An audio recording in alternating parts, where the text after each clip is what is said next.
Alô, alô, alô, alô, boa noite a todos. Estamos aqui para mais um encontro. Todas as sextas-feiras nós fazemos esse encontro dos diálogos transversais, cultura contemporânea.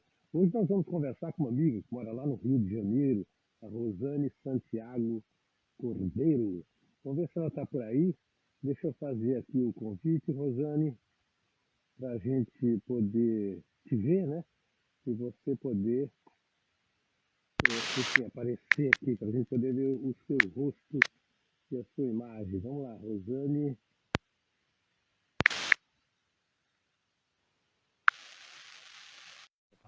Presente. Enfim, todas as terças-feiras nós temos um encontro aqui com uma pessoa que desenvolve uma atividade significativa e importante na área cultural, não só numa determinada linguagem, mas, enfim, na atividade cultural como um todo.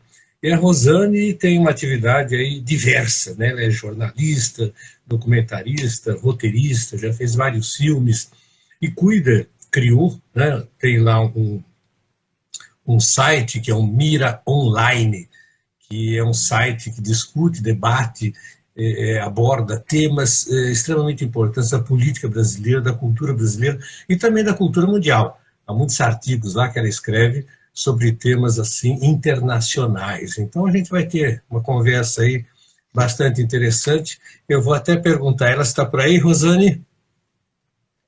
Se tiver, é só entrar. Eu já te fiz o convite, é só aceitar o convite e a gente poder ver a sua imagem. Enfim, a gente vai poder conversar sobre a atividade dela lá no Rio de Janeiro, ligada não só ao site, mas à sua produção audiovisual e também um trabalho que ela faz que eu acho muito rico, muito interessante, que é uma pesquisa sobre os desaparecidos políticos, né, pegando como gancho, como dado significativo, né, uma referência, melhor dizendo, significativa, que foi a Comissão da Verdade, criada lá em 2012.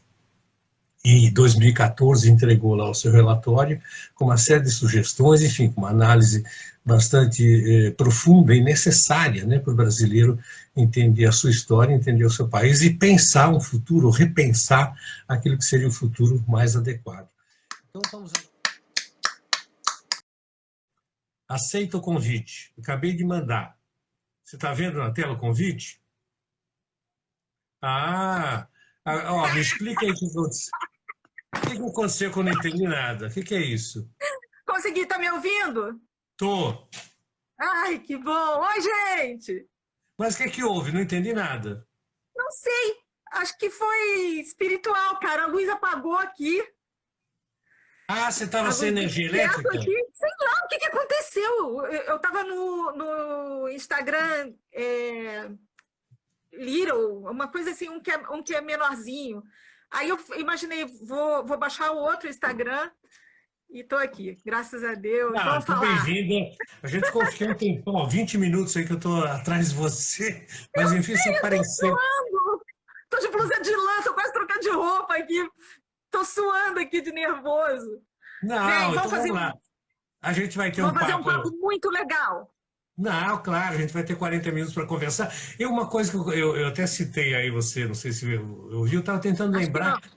quando é que eu te conheci. Eu lembro que eu estava no Ministério da Cultura, deve ter sido Foi no Ministério da 2006, Cultura. 2007, É, não lembro a data exata, foi no Rio, no Palácio ali, na FUNAP. onde ficava ali o. Eu tava numa reunião com a Lúcia Pardo. Ah, agora eu lembrei. Você fez um filme com ela? Deixa eu lembrar que filme Não, que era. não, eu, Ou eu ela, fiz ou ela um. participou do roteiro, Ana Ah, fiz Lúcia um filme Parra. com ela, sim, fiz sim. Depois eu fiz um filme para ela. Ela me encomendou um filme que foi É, A olha só Teatralidade que do lindo. Humano. Eu tinha um Foi um negócio contato assim, ótimo com a Ana foi um Lúcia negócio Pardo. maluco demais. Em uma semana a gente filmou e editou na minha casa. Foi Era um livro, era um filme que falava sobre teatro, como é que é? Teatralidade do ser A humano, uma coisa. Teatralidade do Humano, que foi um Teatra- projeto que a Lúcia fez, muito Teatralidade legal. humana. Eu lembro que tinha umas cenas de rua, pessoas, Isso. enfim, das mais diversas Aconteceu origens uma ali. coisa muito legal que o Gilberto Gil, que era o ministro da Cultura, né? Ele foi na estreia, mas aí já me avisaram que ele não ia poder ficar e não ia poder ver o filme. Aí a gente já se conhecia de Udine, na Itália, que eu fiz um trabalho lá e ele foi lá se apresentar e tal, já era ministro. Aí ele viu, cara, até o fim. Disse que ele teria que sair escondidinho no início do filme, né? E ele viu, e eram 17 minutos, assim, e a gente se sente bem com isso, né?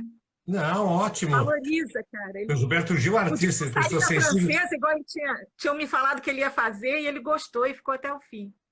Eu vi esse filme também, não lembro de todos os detalhes, lembro que era um documentário, que tinha umas cenas diversas, tinha um palhaço de rua, pessoas que dormiam na rua, tinha, enfim, referências da vida social das mais diversas origens, né? Eu lembro dessas imagens, porque faz tempo, isso aí foi 2007, né? Eu não estou as datas. E a pergunta que eu mais fazia para as pessoas era: o que é o teatro? Como você atua na sua vida? Você atua. E aí as pessoas percebiam que participavam da vida com papéis. Que elas tinham papéis na vida. E elas tinha um garoto lá que vendia picolé. Ele ficou tão contente com a minha pergunta, porque ele começou a pensar nele mesmo. E aí eu falei: como é que você fala com as pessoas para vender o picolé? Como é que é? Você faz algum teatro? Isso, você atua de alguma maneira? Você faz para convencer? Você fica feliz quando a pessoa te atende? E tal. E foi muito legal aquele trabalho, muito cansativo. Assim, deixei uns 2 anos da minha vida ali. Mas, enfim, são boas lembranças que estão vindo à tona. Primeiro que eu sou do teatro, minha origem é do teatro. Depois da Ana Lúcia Pardo, que eu tinha uma relação muito boa com ela, a gente conversava muito, enfim. Eu cuidava de vários projetos lá e ela era referência minha no Rio de Janeiro. Eu vou pedir para ela autorização para a gente colocar na internet. Ah, que bacana. E o lance do teatro, aliás, me fez lembrar do Barroco. O Barroco tinha aquela peça famosa do Calderón de la Barca, aquele grande teatro del mundo, né? Como se todos nós fôssemos atores, inclusive ele coloca Deus como personagem, como se fosse o diretor, né? Organizando todos os nossos... Nós somos personagens. Então você resgatou essa ideia. Lúcia, teve a presença do Cacá Verá, que é um indígena, um pajé. E o Cacá comentou uma coisa que tem a ver com o que você está falando, que o teatro matou mais do que as armas na colonização do Brasil, porque eles conseguiram convencer os indígenas a partir do momento que os indígenas aceitaram as procissões, o teatro das procissões, o teatro da missa. Né? Porque no caso ali era um ritual, né? Os índios entraram nesse lado do teatro, que é o lado ritualístico, e aí eles foram, enfim, enganados, né? Só uma curiosidade aí, porque você da origem é jornalista, né? Como é que, embora essas coisas não são excludentes, jornalismo e audiovisual, mas como é que você enveredou aí, de repente, para fazer documentários? E você tem uma linha forte, que depois eu queria falar sobre isso. Você faz um jornalismo que está deixando de existir, a não ser no jornalismo, vamos dizer, alternativo, que é o jornalismo investigativo, né? Você tem essa força. Depois eu quero falar sobre isso lá do Mira Online. Mas como é que foi essa sua relação jornalismo audiovisual? Bem, acho que começou com a Clementina de Jesus. É mesmo? Porque eu achava que a Clementina de Jesus, que o Gonzagão, várias pessoas assim que meu pai gostava, eu achava que eram colegas do meu pai. Aí aparecia na televisão e meu pai falou: "Ó, colega do pai". E eu achava que era colega do meu pai mesmo. E esse tipo de coisa, assim, acabava a luz em casa, a gente fazia teatrinho de sombra e tal. Isso me influenciou muito, porque eram coisas que eu gostava muito, aquela coisa, no Vadê, a Clementina, meu pai imitava e tal. Essas coisas me influenciaram muito. Mas eu fui fazer um documentário, Rio de Janeiro Sagrado, sobre as festas populares no Rio de Janeiro. E acabou que eu fiquei completamente tomada. E me falaram na época que quando você se envolve com cultura popular e tal, você tem que fazer o trabalho durante 7 anos. É mesmo? Se você parar, por exemplo, Folia de Reis, você começar na Folia de Reis e você parar, é complicado para a tua vida. Você tem que fazer 7 anos, aí depois você pode parar. Só que você não não para, vai. porque é 7 anos, e 7 anos, e 7 anos, e 7 anos. Então, assim, eu entrei na cultura popular, que foram esse filme ele tem as festas populares sagradas do Rio de Janeiro. Então, eu ia fazer o sagrado e o profano, só que o sagrado se envolve muito ao profano, né? Porque as festas católicas, elas vêm quase todas adaptadas das festas pagãs. É o chamado sincretismo, né? Que nós conhecemos bem. Sim, sim, é mais que isso até, tem a ver com o solstício de verão na Europa, tem a ver com os solstícios, a forma com que as pessoas plantavam, né, na época e faziam as festas das colheitas e tal. Então, isso, a partir do cristianismo, isso não mudou. Isso passou a ser festa, né? Aliás, E o Brasil... você filmou aí, uma amiga aí, a Isa Bandeira, lá de São Paulo, está nos assistindo. Grande abraço, Isa. Você filmou a Folia de Reis. Você sabe que no sul do Espírito Santo a Folia de Reis é muito forte, né? Há um grande encontro, inclusive, de Folia de Reis no Carnaval, né? Em Muqui, não sei se você já ouviu falar, é o sul do Espírito Santo. É uma festa aqui no estado do Espírito Santo extremamente forte, significativa, importante. Agora, na época da pandemia, obviamente, essas coisas não estão acontecendo, como também não deve estar acontecendo no Eu Rio de tive Janeiro. contato com a Folia de Reis lá do Espírito Santo, é muito forte. E você, É muito tradicional. esse é um terceiro caminho seu, do jornalismo, o audiovisual, você foi para a cultura popular, inclusive deu palestras, até, né, você falou da Itália, né? Eu sei que você deu palestra lá Na em Roma. Itália, na Espanha, em Portugal. Você andou o mundo aí falando sobre cultura popular brasileira, é isso? Eu acho bacana isso, lindo. E teve umas coisas muito legais, assim. Na Itália, eu dei a palestra em Udine, né? Nesse evento lá que estava até o Gil. Eu dei a palestra no castelo de... Como é que era o nome dele mesmo? Aquele terrível. Meu Italiano? Deus. O Mezzocane, Mezzuomo. Ai, meu Deus. Eu vou lembrar. Nossa. Então, no castelo, na sala de armas, cara. Já na sala de armas, para eu falar sobre cultura popular Para falar brasileira. sobre Folia de Reis. E por um acaso, eu levei o tema Folia de Reis. E o que aconteceu? Eu falei da situação deles, da situação da Itália, localizei a Folia de Reis no tempo e espaço, no Carnevale e tal, Carnaval. E aí falei que as pessoas que eu mostrava no vídeo eram pessoas muito simples. Esse filme ele agrada muito as pessoas porque são pessoas muito ricas de cultura e muito simples. E essas pessoas, esses foliões e tal, eles vieram dali. Isso, eu arrepiei agora. Isso que é cultura, cara. Isso que é a cultura. A cultura, ela não é... Ela traz arte, ela traz sentimento, ela traz aonde você está integrado, ela traz a sua história, ela traz tudo envolvendo aquilo. A cultura é uma coisa social, é um movimento social. E ali me apareceu um mestre, um doutor da Faculdade de Bolonha, da Universidade de Bolonha, todo emocionado. Eu tenho contato com ele até hoje. E ele estava todo emocionado. Ele falou assim: você sabe que a gente tem os mesmos palhaços aqui? Aí ele me mostrou um vídeo onde tinha os mesmos palhaços, a mesma coisa que sai no Natal. E a mesma coisa. Eu falei assim: mas não sei porque você está tão... Eles vieram daqui. Eles vieram daqui, foi através deles que saiu o Carnaval, porque eles começavam a cultuar ali Jesus, que foi uma... Aí tem uma história grande, tem que ver o Rio de Janeiro Sagrado para entender isso direito. E também teve um cara que apareceu nesse mesmo dia, nessa sala de armas, era muito, muito imponente tudo ali. Chegou um rapaz que o pai dele tinha passado pelas guerras. Então, eu citei numa frase a graça que o Brasil teve de não ter tido muitas guerras. Infelizmente, a gente está numa guerra agora, né? Nunca pensei que isso fosse acontecer. Isso fosse acontecer. Mas, enfim, esse assunto pode terminar. E esse rapaz chegou e chorando e falou que se meu pai visse... Não era o filme todo, era um pedaço. Se meu pai visse essas pessoas pobres, humildes, a vida da minha família seria outra. E a única coisa que ele estava vendo ali era a cultura popular brasileira. Você vê como é que é, né?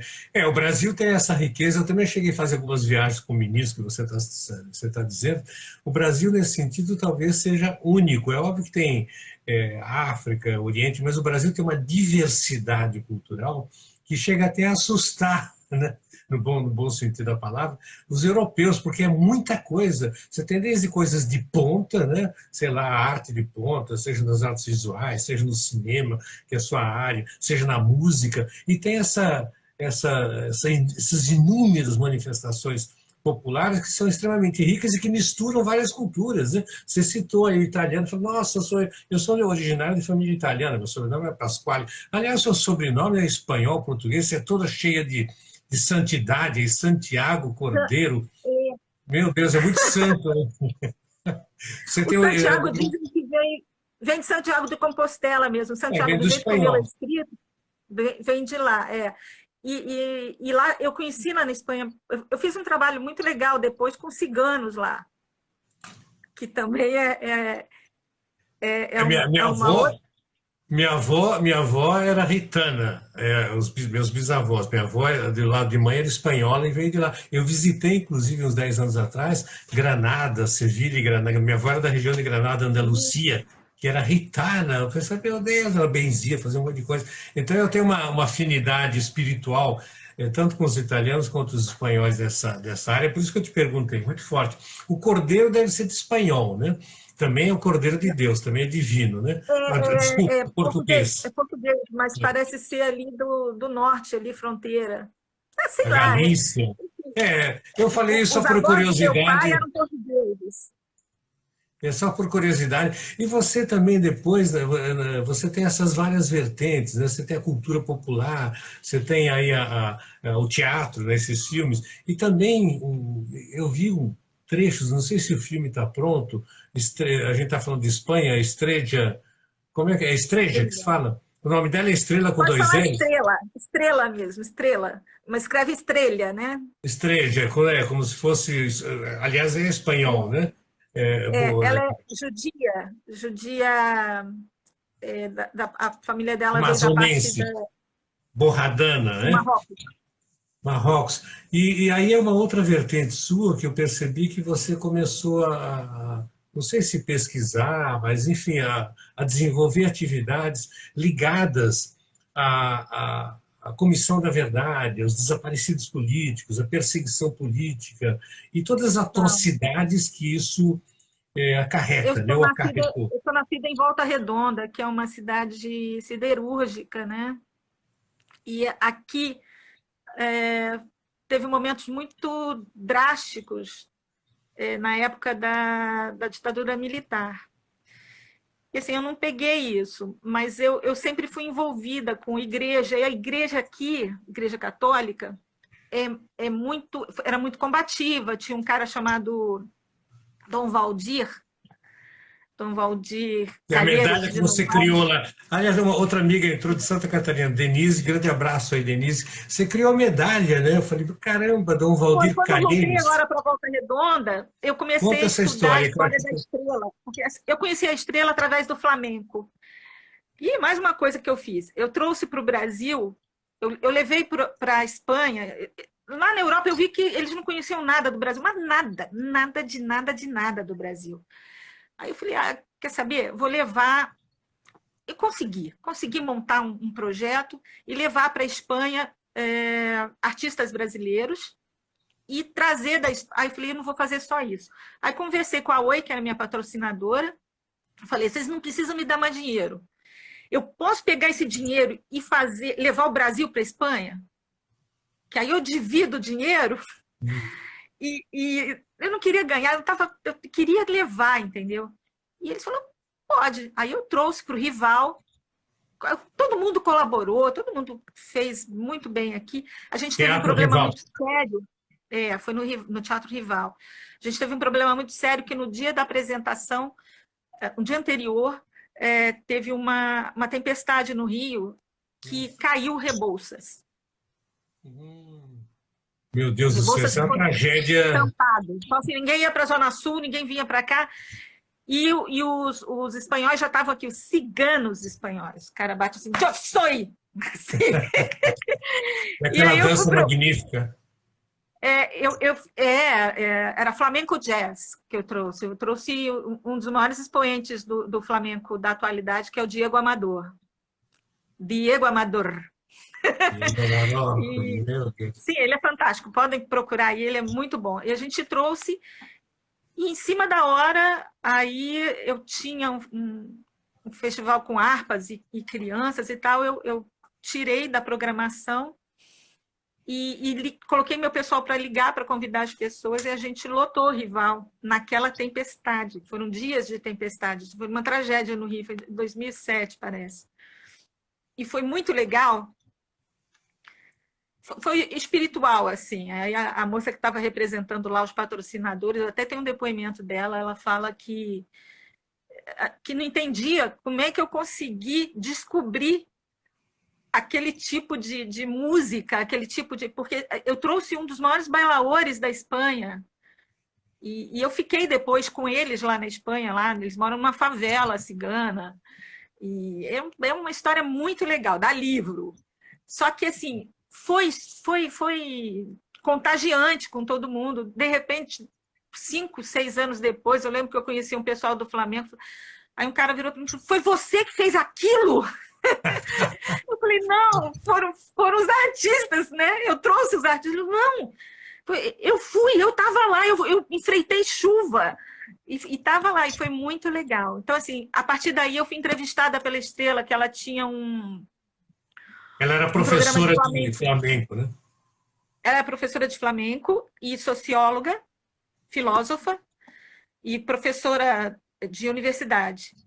E aí eu fui entrevistada por ela, por causa do espetáculo, e ela ficava assim, que mulher, que mulher! Eu falei, hein?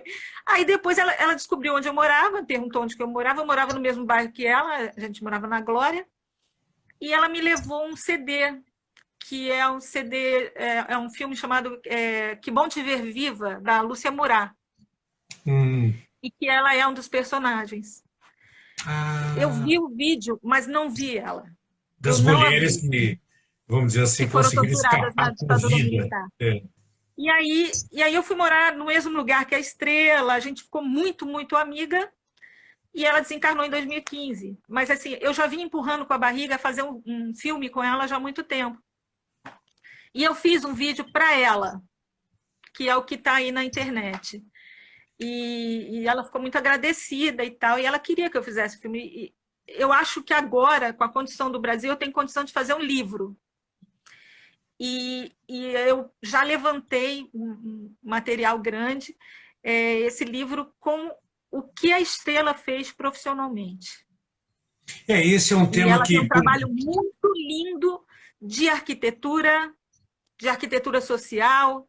Ela tem um trabalho muito legal na sociologia, né, de mitos, que é uma coisa que me interessa muito também. Então, toda a dor que ela sofreu, toda a tortura... Tem fatos na vida dela também muito legais, que é muito, muito fortes, né? Que ela pegou esses fatos e trouxe para o que ela escrevia, e que está tudo em universidades, entendeu? Então, assim, eu tenho condições, por conhecê-la e conhecer o que ela desenvolveu, e olha só como Deus é bom, né? O currículo dela, para o último trabalho, eu ajudei a fazer. Eu ajudei ela a escrever o currículo, a diagramar e tal. Então, isso ficou na minha mão. Então você tem muito material. Eu vi o depoimento dela na Comissão da Verdade, acho que foi 2012, 2013, não me lembro mais, que em 2014 foi feito o relatório entregue à Dilma, né?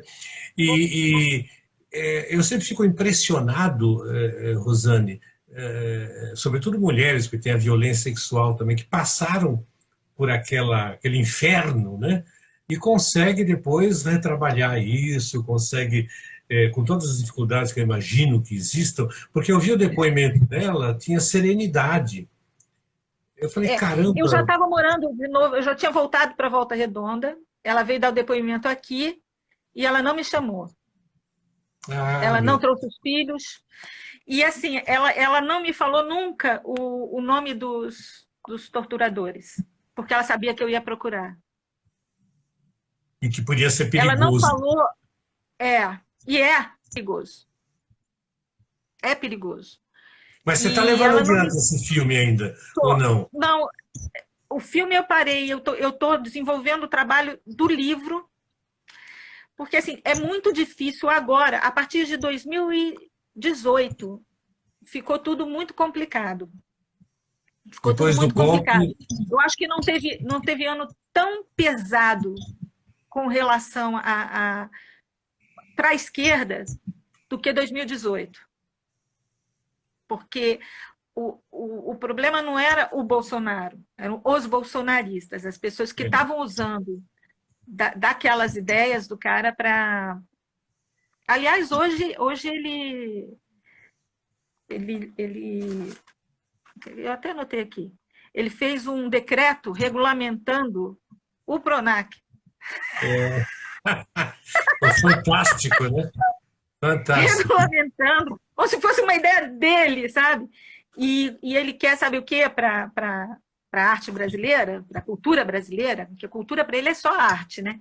Ele diz que é valorização das artes plásticas, e aí é museu, é coisa assim, né? Porque isso para ele é chique, né? E arte sacra. Arte sacra. Vai ter Aí, estátua do Bispo Macedo por aí, vai ser uma beleza. aí abre espaço da margem, né, para as igrejas neopentecostais virem com toda a sua lista de recurso financeiro, de busca de recurso financeiro. A gente vai conversar sobre isso, só para terminar um pouco essa ideia que me atrai, esse Da caos estrela. brasileiro que a gente está vivendo agora. A gente vai ter que conversar sobre isso inevitavelmente, porque eu vi que você lá na Mira Online escreveu até recentemente uma matéria sobre o nosso secretário especial de cultura, o Márcio. Eu até erro o nome dele. Eu digo que a cultura entrou numa Frias, mas o nome dele é Mário Frias, Márcio Frias. Mário Frias. Mário Mário Frias, o nome Frias. do meu avô. Eu nem guardo o nome dele. Mas só para encerrar essa questão aí, a estrela que surgiu na sua vida através da cultura espanhola, que surgiu através do flamenco, depois a Comissão da Verdade, depois a tortura, a história da perseguição política, e aí você cria uma medalha em nome de um... o que ele era lá? Bispo, não sei, o Dom Valdir Calheiros?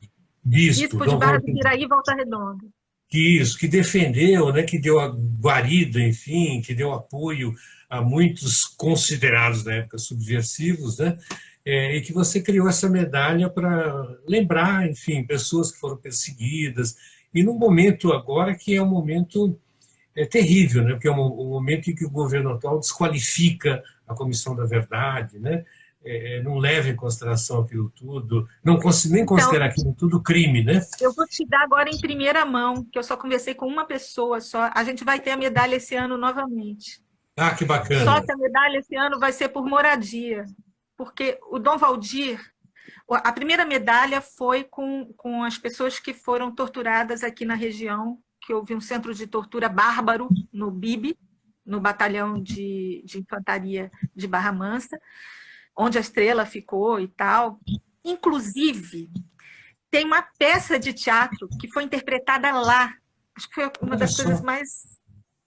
sobre o que eles passaram. É uma coisa muito, muito pesada. É um grupo chamado Sala Preta, que é maravilhoso aqui da região. Sim, eu gostaria muito de ter políticas públicas para que esse pessoal novo, jovem, iluminado, tivesse lugar, sabe? Eu gostaria muito que o teatro A gente fosse vai ter que lutar valorizado. muito por isso, para que isso volte não só do mesmo jeito que foi um tempo atrás, mas volte com mais força, com mais determinação. Né? E eles, inclusive, eles se apresentaram na medalha. Assim, teve gente que foi para o evento da medalha e chorou. A menina me falou, e é uma mestranda de história, e ela disse que eu falei assim, mas estava muito perdida, porque tudo de errado aconteceu para depois dar certo. Aí ela me falou assim, Não, eu chorei do início ao fim. Se tinha alguma coisa errada, eu não vi. Estava todo mundo chorando. Nossa Porque, Senhora. por exemplo, o seu Edir, eu contei que ele era atleta, ele é negro e ele, na época, ele fez o 2º grau na escola técnica aqui de Volta Redonda. Então, era muito difícil um negro entrar para a escola técnica, um negro ter o estudo dessa maneira. E aí, quando eu chamei o seu Edir, eu não deixei nenhum político subir no palco, nem representante da igreja. O representante da igreja que tinha ali era o padre Natanael, que foi barbaramente torturado junto com a Estrela. A história do padre Natanael é incrível. E ele veio, ele mora em Belo Horizonte, ele veio para cá depois de 30 e tantos anos sem ver ninguém daqui da cidade. Foi muito emocionante. E aí, quando eu chamei o Edir, eu falei, ele bateu o recorde de um americano em atletismo e tal. E aí eu contei dessa vida de atleta dele, né? E chamei ele para subir e falei assim, infelizmente vocês vão conhecer, felizmente vocês vão conhecer o Edir, porque ele está vivo, mas vocês vão ver o que a ditadura e a repressão militar fizeram com ele. E aí ele veio com as pernas assim, com as pernas todas curvadas, com a bengala. Nossa, que horror. E subiu. Aí ali que o pessoal... E cada caso, assim, gente que... Teve um amigo meu que falou assim, era o meu porteiro ali, o porteiro da rádio. Meu amigo tinha uma rádio de direitos humanos e o porteiro todo dia cumprimentava ele pelo programa. E o porteiro da rádio era uma parte da história. Né? Isso foi muito lindo, muito. Isso e a gente vai realmente... fazer esse ano de novo a medalha, vamos dar medalha, mas a medalha vai ser sobre o tema moradia. Tá. É um tema difícil, né, essa questão de lembrar da ditadura, mas tem que ser. O Brasil tem uma coisa, recentemente eu discuti com um amigo aí, falando de um texto do famoso texto do Adorno, né, Educação após Auschwitz, né, que ele dizia, escreveu um texto pequeno, enfim, que na Alemanha o fundamental para educar as crianças era tentar explicar por que existiu Auschwitz, que foi o campo de concentração, para que nunca mais existisse. As pessoas precisariam entender por que aquilo aconteceu. No Brasil, isso passa longe de ser feito. Até recentemente um amigo escreveu um artigo falando de educação após bolsonarismo, né? Como a gente estudar isso, ou pelo menos ensinar as crianças, para que isso nunca mais venha acontecer. Nunca mais aconteça, porque a questão não é de uma pessoa, não era o Hitler, não é o Bolsonaro, é aquele monte de gente cega que agarra essas ideias por várias razões, né? Os psicanalistas explicam isso, e levam isso até o fim, inclusive no caso da ditadura militar, matando, torturando, com convicção, né? Fazendo as coisas mais atrozes possíveis. E no Brasil a gente não discutiu isso, a gente não debateu isso, a gente não analisou isso, ninguém nunca, foi tudo jogado para debaixo do tapete e agora voltou com uma força descomunal, voltou racismo, voltou misoginia, voltou a necessidade de matar o diferente. Nós estamos vivendo esse período hoje, né? Uma coisa que eu aí eu fico assumindo compromisso, sabe, assim, que eu não sei se eu vou poder fazer, mas uma coisa que eu combinei, eu sou meio maluca. Depois eu fico, gente, eu tenho que fazer porque eu falei, a pessoa morreu, eu tenho que fazer. Aí eu assumi um compromisso com a Estrela, falei, um dia eu vou fazer um trabalho sobre sofrimento mental,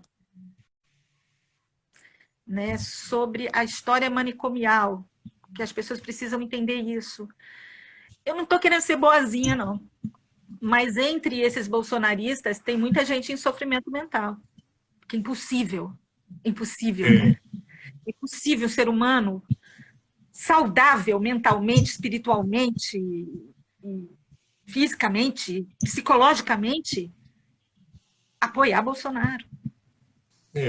Apoiar a tortura, apoiar a fome, apoiar a não vacina, apoiar, não socorrer o outro. Não tem empatia. Isso é um problema mental. Eu queria conversar com psicólogos, pensei até em fazer psicologia até, para entender isso, que isso para mim, ser humano, ele veio para ser bom, cara. Eu conheço muita gente boa, e quando você cita Dom Valdir Calheiros, Estrela Borradana, Padre Natanael, vocês são gente boa. Mas gente boa porque vocês são normais. Vocês são normais, vocês